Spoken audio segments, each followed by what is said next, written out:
دوستو حضرت جابر رضی اللہ تعالیٰ عنہ فرماتے ہیں کہ جب خندق کھودی جا رہی تھی تب میں نے آپ صلی اللہ علیہ وآلہ وسلم کو بھوکا پایا اور مجھ سے یہ دیکھا نہیں جا رہا تھا۔ میں فوراً وہاں سے نکلا، اپنے گھر آیا، اپنی بیوی سے پوچھا کہ تمہارے پاس کچھ ہے کھانے کے لیے، کیونکہ ہمارے پیارے پیغمبر صلی اللہ علیہ وآلہ وسلم بھوکے ہیں۔ انہوں نے کافی دنوں سے کچھ نہیں کھایا۔ تو اس نے ایک تھیلا نکلا جس میں تھوڑے سے جو تھے، اور ہمارے گھر میں ایک بکری کا بچہ تھا۔ میں نے فوراً بکری کا بچہ ذبح کیا، گوشت بنایا، ہانڈی میں ڈالا۔ اتنی دیر میں میری بیوی نے جو کا آٹا پیسا اور پکانے کے لیے تیار کیا۔ میں نے کہا ٹھیک ہے تم کھانا بناؤ، میں آپ صلی اللہ علیہ وآلہ وسلم کو بلا کر لاتا ہوں۔ مجھے بیوی نے کہا کہ خود کو اور مجھے رسوا مت کرنا، یعنی کھانا کم ہے، زیادہ لوگوں کو دعوت نہیں دینا۔ جب میں آپ صلی اللہ علیہ وآلہ وسلم کے پاس آیا اور چپکے سے آہستہ آواز میں کہا یا رسول اللہ، ہمارے گھر میں ایک بکری کا بچہ تھا جو میں نے ذبح کیا ہے، اور تھوڑے سے جو تھے جن کا ہم نے آٹا تیار کیا ہے، لہٰذا آپ اور آپ کے چند ساتھی تشریف لے چلیے اور ہماری دعوت قبول فرمائیں۔ آپ نے کہا ٹھیک ہے تم چلو، اور جب تک میں نہ آؤں تب تک روٹی مت پکانا اور ہانڈی کو مت اتارنا۔ اتنے میں آپ صلی اللہ علیہ وآلہ وسلم نے آواز دی، سب کو آواز دی، کہا اے خندق والو، تم سب کی جابر نے دعوت کی ہے، چلنے کے لیے تیار ہو جاؤ۔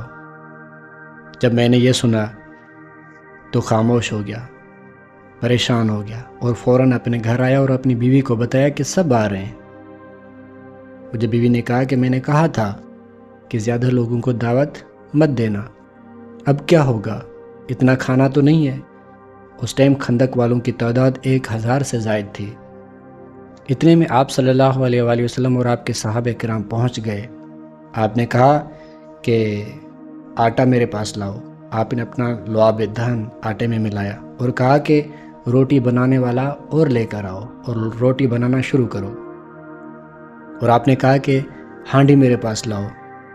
آپ نے ہانڈی میں اپنا لعاب دہن ملایا اور کہا کہ ہانڈی کو چولہے پر رہنے دو اور گوشت نکالتے جاؤ۔ حضرت جابر رضی اللہ تعالیٰ عنہ فرماتے ہیں کہ اللہ کی قسم سب نے پیٹ بھر کے کھانا کھایا، حالانکہ بچ آیا اور سب چلے گئے، پیٹ بھر کے کھانا کھا کر چلے گئے، اور آٹا وہی تھا جتنا پہلے تھا، ہانڈی میں گوشت بھی اتنا ہی تھا جتنا پہلے تھا۔ دوستو یہ آپ صلی اللہ علیہ وآلہ وسلم کا معجزہ تھا۔ اللہ تعالیٰ ہمیں آپ صلی اللہ علیہ وآلہ وسلم اور صحابہ کرام کے نقش قدم پہ چلنے کی توفیق عطا فرمائے، اور ہمیں اپنے دل بڑے کرنے کی توفیق عطا فرمائے۔ دوستو یہ حال تھا صحابہ کرام کا، ان میں اتنا پیار اور اتنی محبت تھی، وہ ایک وقت کا کھانا بھی تقسیم کرتے تھے۔ یہ کبھی نہیں کہا کہ اس وقت کھا رہے ہیں، اگلے وقت کا کیا ہوگا، آج کا کھانا ہمارے پاس ہے، کل کیا کھائیں گے۔